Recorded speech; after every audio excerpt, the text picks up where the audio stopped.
right, people. So what I've been doing with the calculator is basically doing different types of math calculations, dealing with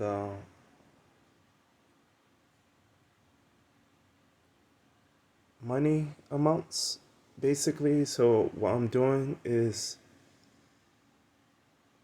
dealing with retail values. So I was coming up with like a equation or a formula to calculate uh, product loss, and this is just product loss um, in general, you know. And so my calculation, because of the theft that goes on in the place that I work at, is at a high level, and so often, I try to um, talk to the loss prevention staff about it. Other times, I try to you know be vigilant about the situation and um, approach the person properly and ask them to pay for the product, or I just tell them just don't come back. And I think I should be well in the rights to do that, especially these people are blatantly, just stealing. And so um, lately, loss prevention haven't been, doing its job. So I'm like, let's just put numbers to this. Maybe insurance is covering this. Like everybody say, oh, it's okay. Insurance is gonna cover. I bet they got insurance. I think they have insurance. Yes, we do have insurance, but in the state of Texas, the insurance companies are gonna only let you claim so much. Who knows how much you could claim per quarter, per year, whatever.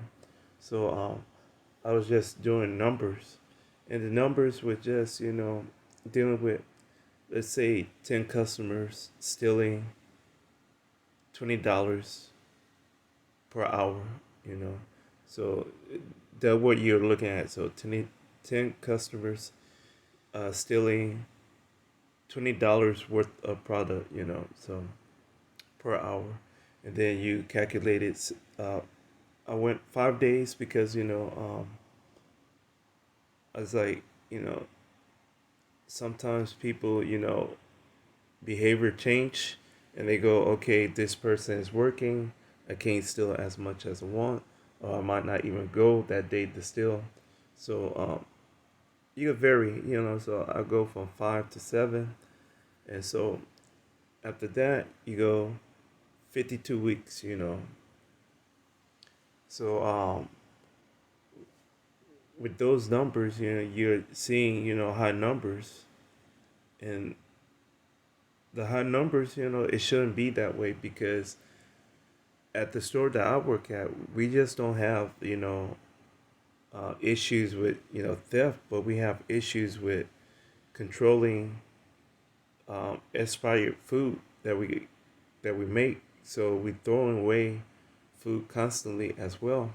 So how do that um, adds on to the food that you're losing or the product that is being lost through theft, and how is your inventory, your projections and everything holding up to these numbers of sales when you're losing constant amounts of number of product and value to begin with because you're not properly tracking certain things. So I just wanted to look at these numbers and share these numbers because this is just one store of multiple stores similar to its types in Texas. And I'm assuming all of the stores that are similar to the stores are probably losing just as much, you know. And let us not say, okay, it's because it's in an urban area and this and that. Well, a lot of these stores, these are high end stores, and these stores are placed in affluent settings.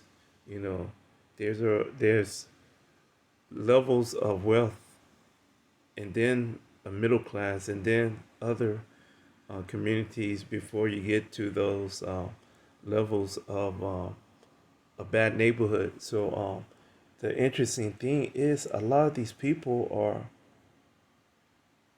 better off people that are stealing from the store. Like often, sometimes you get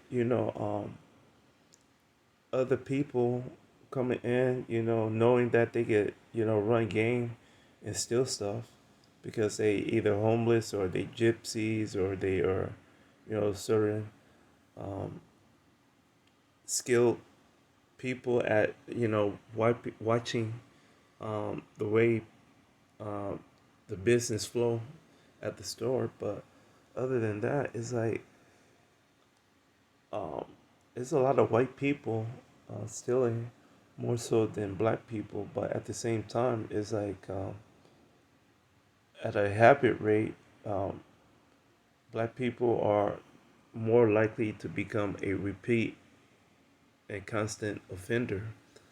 Um, but for the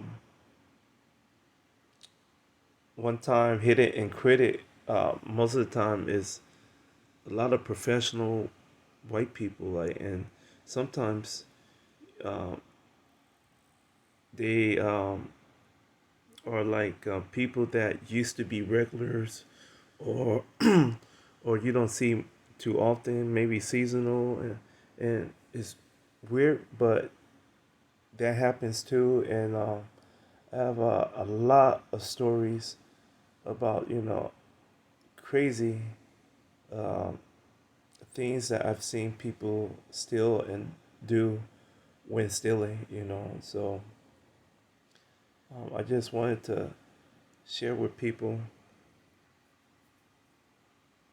how klepto people are. And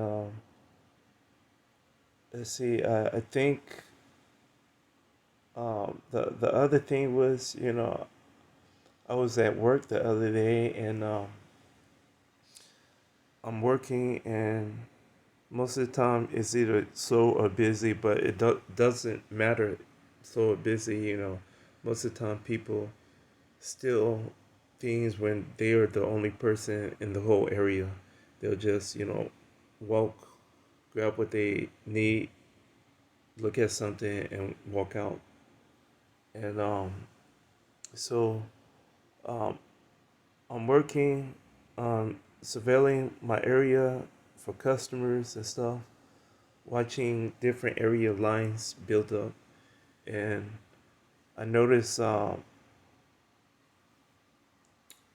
young guy push up to my area with a cart full of bags, and the bags was like awfully, you know, uh, placed or arranged, but there's nothing suspicious about that, nothing, you know, product is already in the bag. So, I don't know if they paid for it or not. That's not my concern. They was out of sight when that happened. They bought the cart to my counter. So one of the guys went back to a prepared food section and handed his buddy something that looked like a receipt. So I'm assuming they paid for all the items.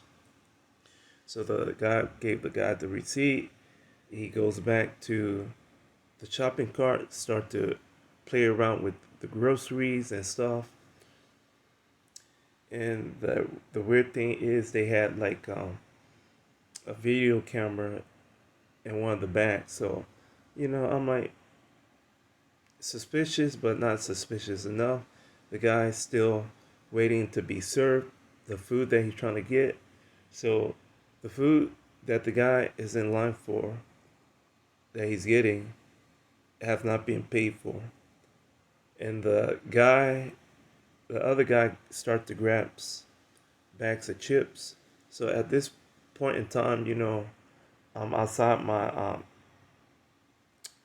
station, walking around, getting ready to pre-close, and one of my co-workers are doing something on the other side. The other co-workers are doing stuff with customers on the inside, and I'm doing stuff to figure out how we're gonna start the pre-close with pulling food trays out and everything. And the gentleman, both the guys, came to the station, and they start to play around with their bags and the food that they had, and they asked for samples. And at the same time, the other co-workers wasn't aware to what is going on, which is often the case. One co-worker could see something different from the other co-worker at the time, and vice versa. We could all see the same thing and don't believe it, and you call loss prevention and say it happened, and sometimes they believe you, sometimes they don't. So um, they ask for a sample, they get the sample, they ask for other random stuff. Meanwhile, I'm still outside the case with another coworker, um, taking care of empty trays. And by that time, they dumped out one bag, put food in another bag. So they wasn't gonna pay for the food that they just got from our area. So I'm walking around the case, and as soon as I walk to the other side, they jetting for the door. I put my hands over my mouth, and I called them. I was like, "Excuse me, sir, are you gonna pay for your sandwiches?" And the guy looked back and he walked back to me. At this time, there's a group of us outside the case, and the food case, and one of my leads is next to me. Another coworker is at a distance. We have a cashier off to the side, and the gentleman approached me. And he's like, "What you just said?" I was like, "Are you gonna pay for your food that you just got?" And he's like, "Say that again." I was like, "Are you gonna pay for the food that you just got, the sandwiches and the chips?" He's like, "Are you gonna ring me up?" I was like, "No, the cashier is gonna ring you up." I pointed to the lady at the register. So he goes over to the register. And at that time, the lead at the last minute, start to call loss prevention. And at that moment, is nothing to report or to say, because like they was already leaving. The thing is,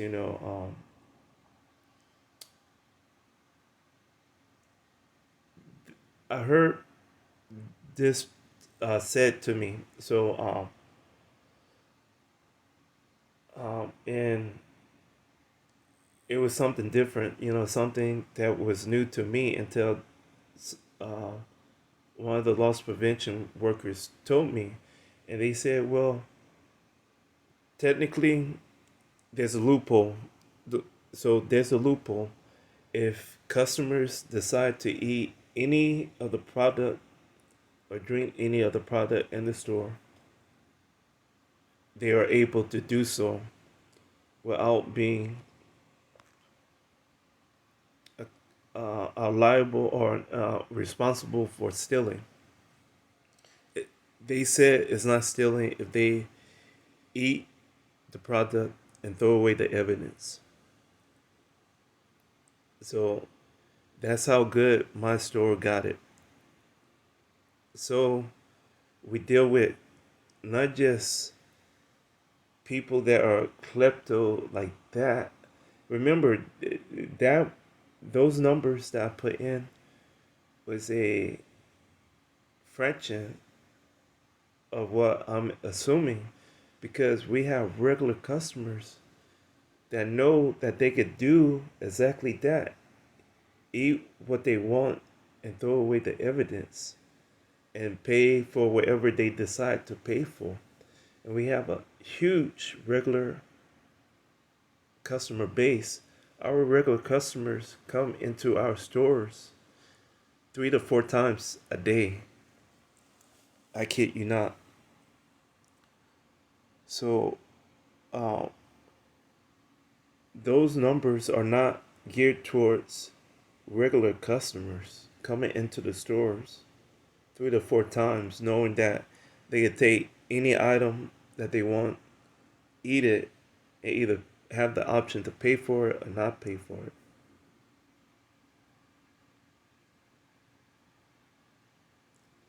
So, um, so with that being the case in mind, um, so the prevention person said that. So I go, so if you can't stop them in the store, where can you stop them?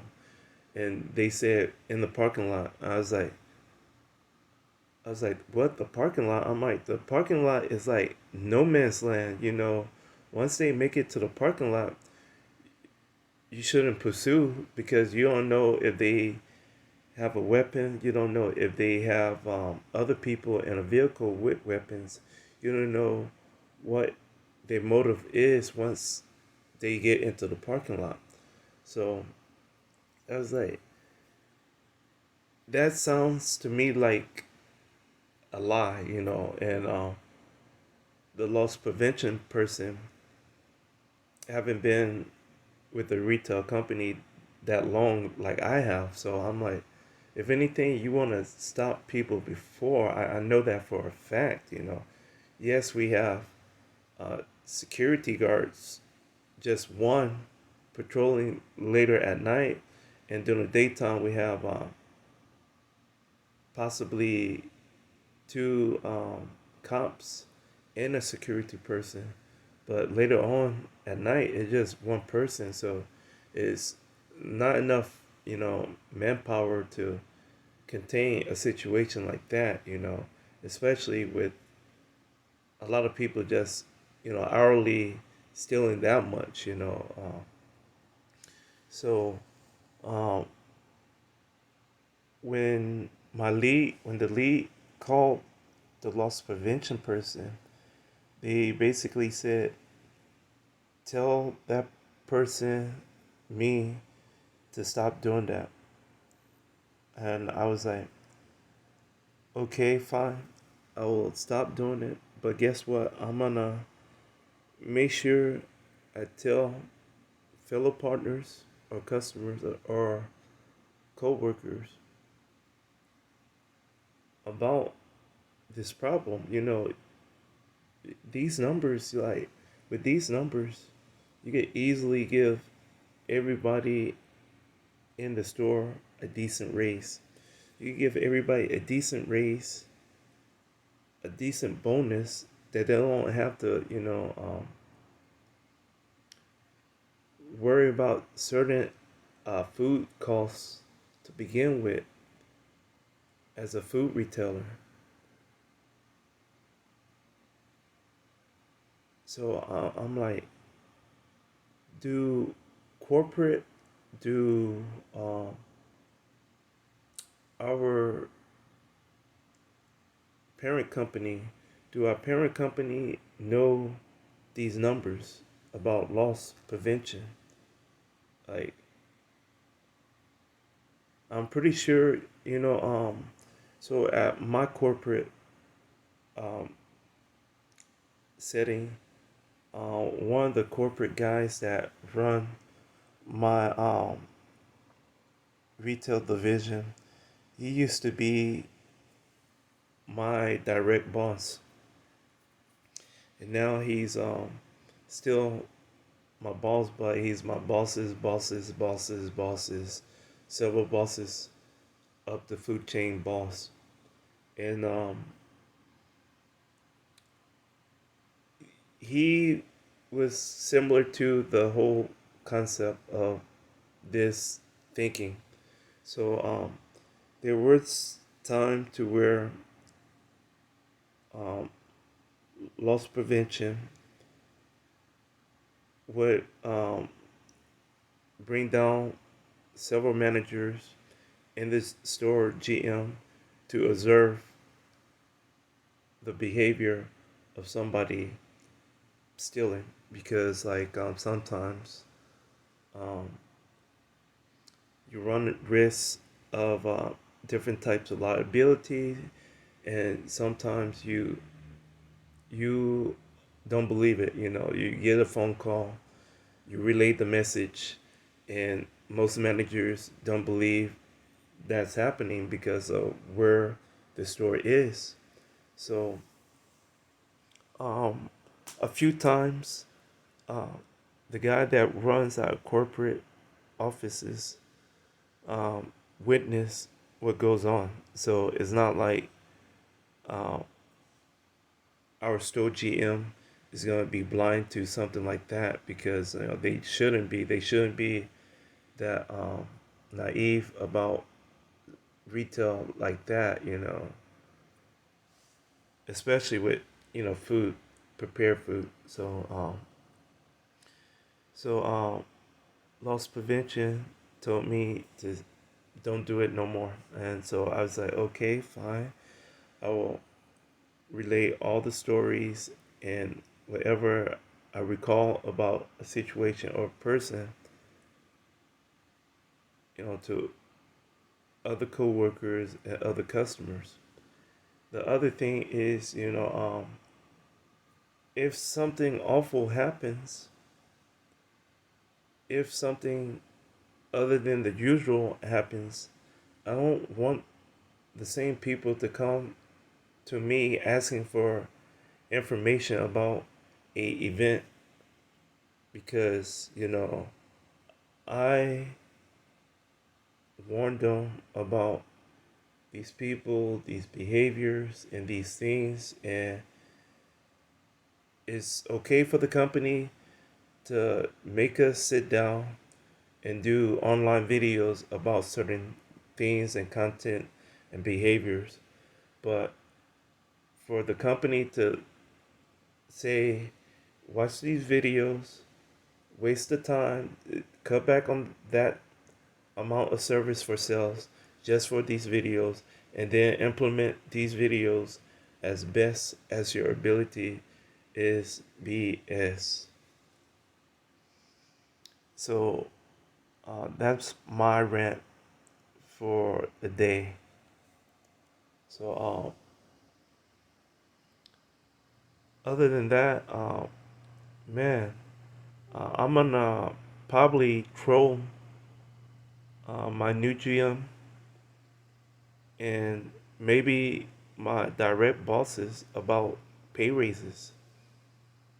I'm I'm I'm gonna probably troll them about different numbers and see what happens because like you can't have a astronomical number of food product going to waste that you account for and that is insured and at the same time a large amount of food product leaving the store without being paid for that's possibly insured for or not insured for. We don't know. I don't know, you know, because our state, there's not too many companies in the state of Texas that,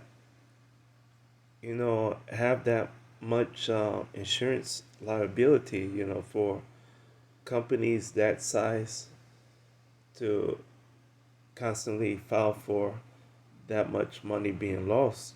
So I don't know, I'm like, uh, what, what's the true count of these figures if everybody is being so quiet and secretive about not being pro loss prevention at least my store. But the other thing is on TikTok, I found out I found out that there's an algorithm, an in-store algorithm for stores that use self-checkouts. So for store checkout, for self-store checkout retailers, they have an algorithm in place on purpose for court cases. So those algorithms are for regaining whatever they are losing. So it has to be a compliant setting behind that whole concept of self checkout, and then along with other liabilities, along with other systems to track certain things and people that are using those checkout systems. Very similar to what retail bookkeeping have in place for um, people that use fake money, uh, hot checks, if people are still writing back checks, the same method that they use for people that using throwaway credit cards that are fake cards. So a attorney on TikTok uh, talked about why he doesn't use self checkout for that reason of the algorithm being a system to easily use against people for missing items. And we all seen TikTok how people play pranks with the checkout people when they grab this stuff or stuff like that, or place an item and take it from the person cart. So it's a lot of uh, things that are going on in the grocery store business that um, I notice and pay attention to, and it's like, okay, I really have to limit my time now in this business because it's becoming, unsafe and unreal. Like, and not just that, but at least give us a raise. Like, if you're gonna be that way, if we have so much money to gain and to lose, give everybody a decent pay raise. Just do that at least. So with that being said, I'm gonna end this video, and I look forward to the next video on wherever I feel like talking about.